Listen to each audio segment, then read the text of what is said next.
Hello दोस्तों। मुझे उम्मीद है कि आप सभी अच्छे होंगे। दोस्तों, निफ्टी 50 में हमने जो कल रेंज देखी थी, आज भी आपको लगभग लगभग उसी रेंज में मार्केट घूमता हुआ दिखाई दिया।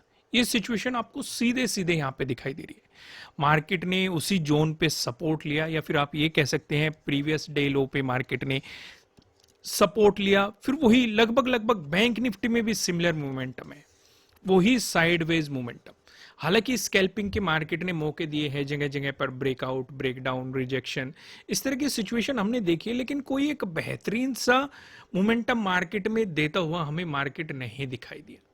जब जब कहीं पे भी हमारी स्ट्रेटेजी काम करने वाली होती है, वहीं पे मार्केट साइडवेज हो जाता है। जैसे कि इस सिचुएशन पे आप देखोगे, जब जब हमें प्रीवियस डे हाई का ब्रेकआउट मिल रहा था, या मार्केट में एक साइडवेज मोमेंटम आ गया या रिजेक्शन आ गया, प्रीवियस डे लो पे मार्केट सपोर्ट लेके बाउंस कर गया, इस तरह की सिचुएशन, तो मार्केट ने हमारे लिए एक रेंज डिसाइड कर दी थी। हालांकि जिन्होंने ऑप्शन राइटिंग की होगी या ऑप्शन सेलिंग के नाम से आप जानते होंगे, उन्होंने पैसा बनाया होगा, लेकिन जो ये एक मोमेंटम रहा, कोई खास मोमेंटम नहीं, वही रेंज चल रही है। तो फिर से हम इसी रेंज पे ध्यान रखेंगे। अगर कल के सिनेरियो को हम देखेंगे तो कल का सिनेरियो समझ लेते हैं। हालांकि रेंज आपको समझ में आ गई, तो आज का ज्यादा लॉजिक है नहीं। अगर आप डिस्कस करेंगे, कुछ सिचुएशन दिखाई नहीं रही, छोटे मोटे आपको स्कैल्पिंग के मौके दिखाई दिए, जैसे ट्रेंड लाइन का ब्रेकआउट, आप प्रीवियस डे हाई तक स्कैल्प कर सकते थे, या फिर मार्केट यहाँ पे जब बाउंस ले रहा है, फिर से प्रीवियस डे लो की रेंज में मार्केट सपोर्ट ले रहा है, यहां से आप स्कैल्प कर सकते थे। तो छोटे मोटे स्कैल्पिंग के मार्केट ने मौके दिए। अगर आप नो ट्रेडिंग जोन की बात करें, मुझे बहुत ज्यादा कमेंट आ रहे हैं कि नो ट्रेडिंग जोन आप कैसे फाइंड आउट करते हो। तो इसके लिए मैंने ऑलरेडी वीडियो बनाई हुई है, जो प्रीवियस सब्सक्राइबर है वो जानते हैं।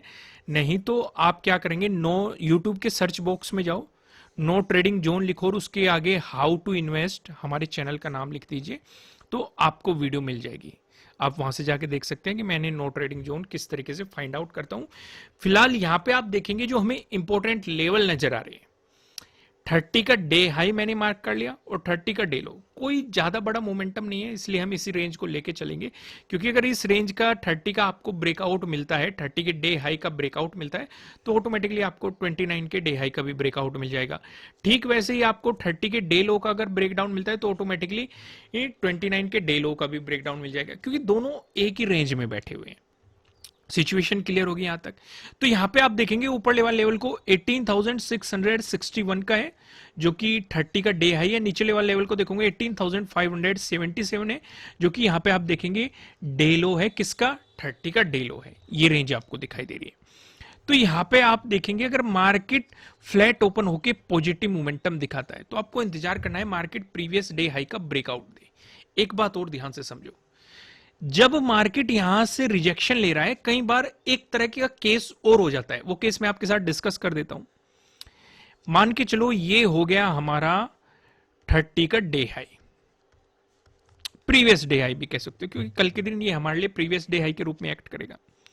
एक तो होता है कि मार्केट गया, रिजेक्शन ले गया, ठीक है, फिर इस रिजेक्शन कैंडल से, बेरिश कैंडल से मार्केट नीचे चलने लगा, तो हमें दिखाई दे रहा है कि मार्केट यहां से रिजेक्शन ले रहा है। कई बार मार्केट आपको इस तरीके से मोमेंटम बहुत ही बड़ी कैंडल बना देगा, आपको लगेगा कि ब्रेकआउट आ गया, लेकिन अंदर आके क्लोजिंग दे देगा। या फिर एक और केस में डिस्कस कर लेता हूं, बहुत बड़ी कैंडल बना देगा और आपको हल्का सा ब्रेकआउट दे देगा, आपको यह दिखा देगा कि ब्रेकआउट दे दिया। तो यहां पे बाइंग नहीं करनी है। बाइंग आपको ये करनी है जब मार्केट इस कैंडल से ऊपर जाएगा, जो ये अपर शैडो दिखाई दे रही है, ये एक तरह की ट्रैपिंग की जाती है। क्योंकि हर तरह की स्ट्रेटजी में आपको एक चीज समझाई जाती है कि जब कैंडल का ब्रेकआउट मिल जाए, लेकिन लोग इस चीज पे ध्यान नहीं देते, जो ये अपर शैडो बन रही है। यहां पे एक छोटी अपर शैडो बन रही है, मार्केट ऊपर चलना शुरू होगा तो सीधा ही ऊपर निकल जाएगा। लेकिन जो ये मार्केट गेम खेलता है, ये बड़ा भयानक होता है। मैं आपको दिखाता हूं कुछ केस, अगर यहां पे दिख गए। यहां पे देखो, ये देखो, ये आज वाला ही केस देख लो। प्रीवियस डे लो पे मार्केट ने सपोर्ट दिया, नीचे आपको एक बड़ी कैंडल दिखा दी। तो कुछ लोग क्या करते हैं, जैसे ही मार्केट यहां से नीचे चलना शुरू होता है, तो वे सोचते हैं कि सेलिंग कर लो, सेलिंग अपॉर्चुनिटी मिलेगी, वे इस लोअर शैडो को भूल जाते हैं, बहुत बड़ी लोअर शैडो दिखा रही है। ऐसे बहुत सारे एग्जांपल हैं। 29 का देख लो, आपको इसमें अपर शैडो भी दिखाई देगी, लोअर शैडो भी दिखाई देगी। ये भी सिचुएशन आपको दिखाई दे रही है, तो आपको इस पे भी प्रॉपर तरीके से ध्यान रखना है। यहां तक सिचुएशन क्लियर होगी, मैं क्या समझाना चाह रहा हूं? तो यानी कि प्रॉपर ब्रेकआउट पे आपको एंट्री लेनी है, इस चीज का आपको ध्यान रख के चलना है। तो अगर मार्केट फ्लैट ओपन होकर आपको पॉजिटिव मोमेंटम दिखाता है तो आपको इंतजार करना है कि मार्केट 30 के डे हाई का ब्रेकआउट दे, यानी कि प्रीवियस डे हाई का आपको मार्केट ब्रेकआउट दे। यहां तक चीजें क्लियर होगी। प्रीवियस डे हाई का जैसे ही आपको ब्रेकआउट मिलता है, उस सिचुएशन पे आप क्या करेंगे? उस सिचुएशन पे आपको ध्यान ये रखना है, हमारा ये सेटअप एक्टिवेट हो जाएगा। और एक बात और ध्यान रखना, यही रेंज बैंक निफ्टी में भी बन रही है, यही रेंज निफ्टी 50 में भी बन रही है। अगर वॉल्यूम नहीं आ रहा तो गलती से भी बाइंग मत कर लेना, भले ही आपको मार्केट ब्रेकआउट दे दे, क्योंकि वो एक तरह की ट्रैपिंग क्रिएट की जाती है कि आपको ब्रेकआउट दिखाएगा, फिर अचानक से डाउन साइड वॉल्यूम आ जाता है, यानी कि सेलर्स हावी होते हुए आपको दिखाई देते हैं, सेलर्स का वॉल्यूम आ जाता है। तो इस चीज का भी आपको प्रॉपर ध्यान रखना है। ऊपर की तरफ जो रेजिस्टेंस बनेगा 18,700 के अराउंड बनेगा, और जो रेजिस्टेंस है वो हम आगे डिस्कस करेंगे। वहीं पे बात करें, अगर मार्केट फ्लैट ओपन होकर नेगेटिव मोमेंटम दिखाता है, उस सिचुएशन पे आप क्या कर सकते हैं? ध्यान से देखो, अगर प्रीवियस डे क्लोजिंग के आसपास ही मार्केट ओपन होता है तो यहां तक आप स्कैल्पिंग कर सकते हो, प्रीवियस डे लो तक, यानी कि 30 के डे लो तक एक बेहतरीन स्कैल्पिंग का मौका मिल जाएगा। लेकिन अगर आप लॉन्ग साइड जाना चाहते हो तो प्रीवियस डे लो का ब्रेकडाउन होने दो। यहां पे हमारा एक और सेटअप काम करेगा, जो मैंने आपको बैंक निफ्टी में भी समझाया था कि यहां पे आपको एक रेंज दिखाई दे रही है, फिर मार्केट ने आपको गैप अप ओपनिंग दी, फिर मार्केट साइडवेज हो गया और ब्रेकडाउन देके अगर वापस आता है तो हायर प्रोबेबिलिटी रहती है कि मार्केट इस गैप को फिल कर दे। कई बार मैंने आपको ऐसे केस भी समझाए, जिन्होंने कोर्स किया है वहां पर ये भी चीजें डिस्कस की गई है कि कई बार एक बड़ी गैप डाउन ओपनिंग देता है मार्केट। जैसे मान के चलो हमारा टारगेट ये रहेगा, तो अगर मार्केट इसी के पास गैप डाउन ओपनिंग दे दे तो सेलिंग मत कर लेना, क्योंकि वो चीज अच्छी होगी, भले ही इसका ब्रेकडाउन देके नीचे चला जाए तब भी हम सेलिंग नहीं करेंगे, हम एक प्राइस एक्शन बनने देंगे। या तो यहां पे जाके मार्केट कुछ साइडवेज हो जाए, ब्रेकडाउन दे दे, या फिर मार्केट कुछ रिट्रेसमेंट दिखा दे, फिर मोमेंटम दिखा दे। तो इस तरह की चीजों पे, प्राइस एक्शन पे आपको फोकस करना चाहिए, इन चीजों पे आपको फोकस करना चाहिए। तो यहां पे आप क्या करेंगे, अगर मार्केट प्रीवियस डे लो का ब्रेकडाउन देके चलता है तो प्रीवियस डे लो के ब्रेकडाउन वाला सेटअप आपका यहां पे काम करता हुआ दिखाई देगा, इसके अकॉर्डिंग आपको चलना है। तो यहां पे जो 26 का डे हाई रहेगा, ये आपके लिए सपोर्ट के रूप में काम कर सकता है। वहीं पे एक और डिस्कशन कर लेते हैं। अगर आपको गैप अप ओपनिंग देखने को मिलती है, गैप अप ओपनिंग में मैं आपके साथ दो केस डिस्कस करूंगा। पहले केस की बात करते हैं। गैप अप ओपनिंग आपको प्रीवियस डे हाई के आसपास ही दिखाई दे रही है और मार्केट ने बुलिश कैंडल बनाई, तो इसका मतलब आपको प्रीवियस डे हाई का ब्रेकआउट मिल गया, साथ ही साथ जो ये यहां पर रेंज बन रही है, इसे आप हमारे चारों पैटर्न में से एक पैटर्न भी कह सकते हैं। जो मैंने आपको चार पैटर्न समझाए हुए हैं, ट्रायंगल वाले पैटर्न, ट्रेंड लाइन से मिलकर बना हुआ पैटर्न, पैरेलल पैटर्न, तो आप इसे पैरेलल पैटर्न कह सकते हैं। तो अगर मार्केट इसका ब्रेकआउट देके, यानी कि बुलिश कैंडल बना के उससे ऊपर चलता है तो बाइंग अपॉर्चुनिटी की तरफ आप फोकस कर सकते हैं। लेकिन अगर यहां पे बियरिश कैंडल बन गई तो जब तक डे क्लोजिंग से मार्केट नीचे नहीं आता तब तक आपको सेलिंग नहीं करनी है। दूसरा केस यहां पे समझो, अगर आपको ज्यादा बड़ी गैप अप ओपनिंग मिल जाती है तो इसका मतलब मार्केट ने इसका तो ब्रेकआउट दे दिया, पैटर्न का भी ब्रेकआउट दे दिया, प्रीवियस डे हाई का भी ब्रेकआउट दे दिया, लेकिन यहां पे आपको अवॉइड करना है मार्केट को। ऐसा मैं क्यों कह रहा हूं, क्योंकि ज्यादा बड़ी गैप अप ओपनिंग आपको 29 को भी मिली थी, लेकिन मार्केट एक रेंज में चला गया। हाँ, शुरुआत में हमें ये लग रहा था कि मार्केट यहां पे एक प्राइस एक्शन बना रहा है, ब्रेकआउट देके ऐसे चलेगा तो यहां पे हम एंट्री ले सकते थे, क्योंकि मार्केट ये प्राइस एक्शन बना देता, लेकिन ऐसा नहीं हुआ।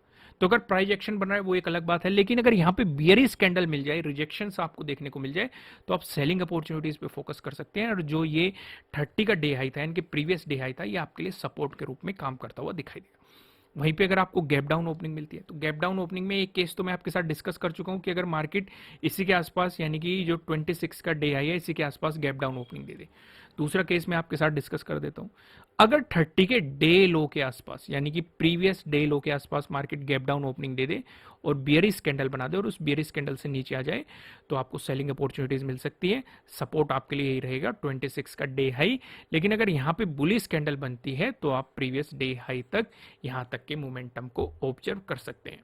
सिचुएशन क्लियर होगी, यहां तक कोई कंफ्यूजन नहीं है ना? अब मैं आपको लेके चलता हूं पिवट पॉइंट की तरफ। दोस्तों अगर आप इन सभी स्ट्रेटजीज को सीखना चाहते हैं, हमारे कोर्स पे 20% ऑफ चल रहा है।